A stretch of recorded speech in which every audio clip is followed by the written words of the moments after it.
Bonjour, j'espère que vous allez bien. Moi, je vais super bien comme d'habitude. N'oubliez pas de partager, de liker et de vous abonner. Surtout, mettez le pouce en l'air pour encourager les histoires d'Akuma. Alors, comme je vous dis tout le temps, à travers nos histoires, nous donnons des conseils, nous tirons chacun une leçon. Alors, cette histoire m'a fait très mal. Je ne pouvais pas la laisser passer. Il faut absolument que je la partage avec vous.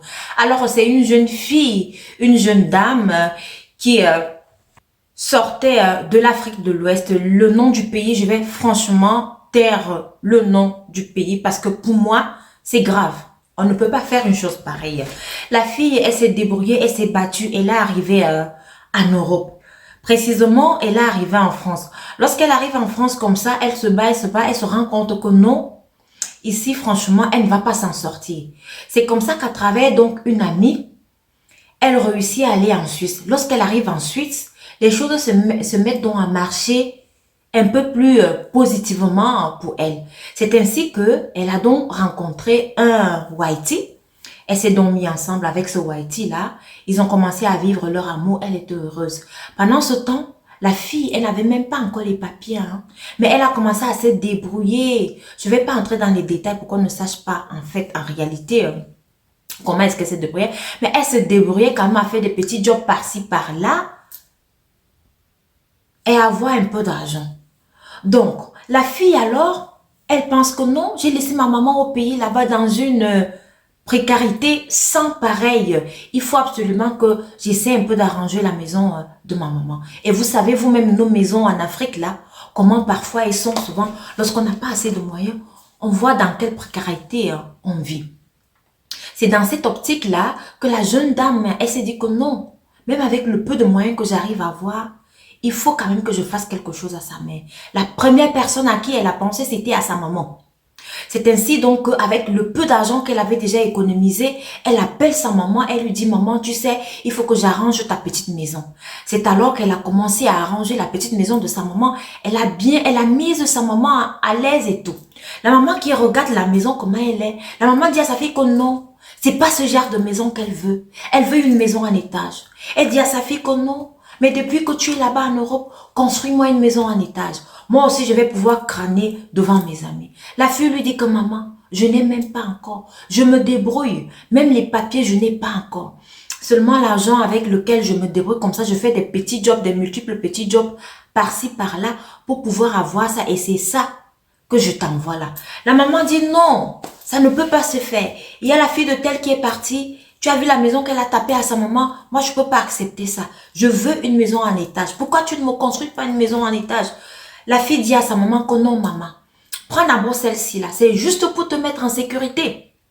Je vais te construire une maison en étage. Celle-là même, ce n'est pas ta maison. Je vais te construire une maison en étage quand j'aurai vraiment les moyens. Pour le moment, je n'ai même pas encore assez de moyens.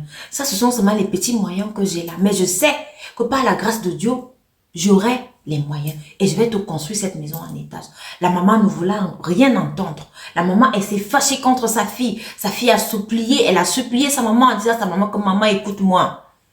L'Europe n'est pas facile, c'est difficile, maman. Je fais des sacrifices pour toi. Je veux que tu quittes de la précarité, maman. C'est juste pour toi que je fais ça. Mais ta maison en étage, je vais te la construire. Calme-toi, maman. La maman ne voulait rien entendre. On ne sait pas qui a conseillé la maman, qui a dit quoi à la maman. La fille, elle est devenue folle en Suisse. En ce moment, quand je vous parle là, la dame, elle est folle. Son entourage nous dit que non. Si elle est folle là, c'est que ça vient du pays, que c'est sa maman. Que c'est sa maman. Cette histoire m'a pincé le cœur, mais je dis attention. Nos mamans là, faut faire attention. L'Europe, c'est pas le paradis, hein. L'Europe, c'est pas facile. Il faut d'abord être contente que vous avez une fille qui se bat. Elle s'est battue, a fait des petits jobs par-ci, par-là. Et c'est avec cet argent qu'elle a réussi à construire ta petite maison là. La maman qui regarde la maison et dit non, elle ne veut pas ce genre de maison, elle veut une maison en étage. Ayez de la patience envers vos enfants.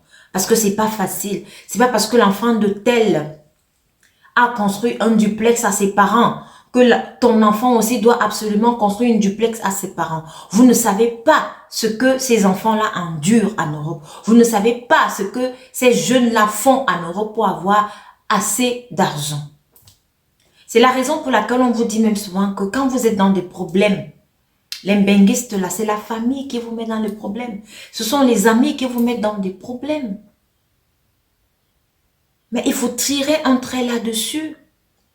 Voilà donc l'histoire de cette jeune dame que j'ai tenu franchement à partager avec vous. C'est grave.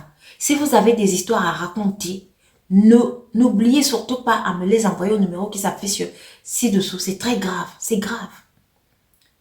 Ce genre de mentalité-là, c'est grave. Voilà donc, tu as perdu la maison en étage, la maman, ta fille ne pourra pas te la construire. De deux, ta fille aujourd'hui, elle est folle parce que tu as versé la foudre sur elle. Elle est folle, donc elle ne peut plus rien faire. Qui perd alors dans ce cas?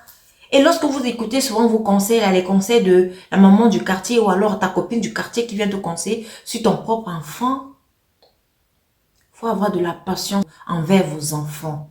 Attention. Oh, ça me choque tellement. Hein.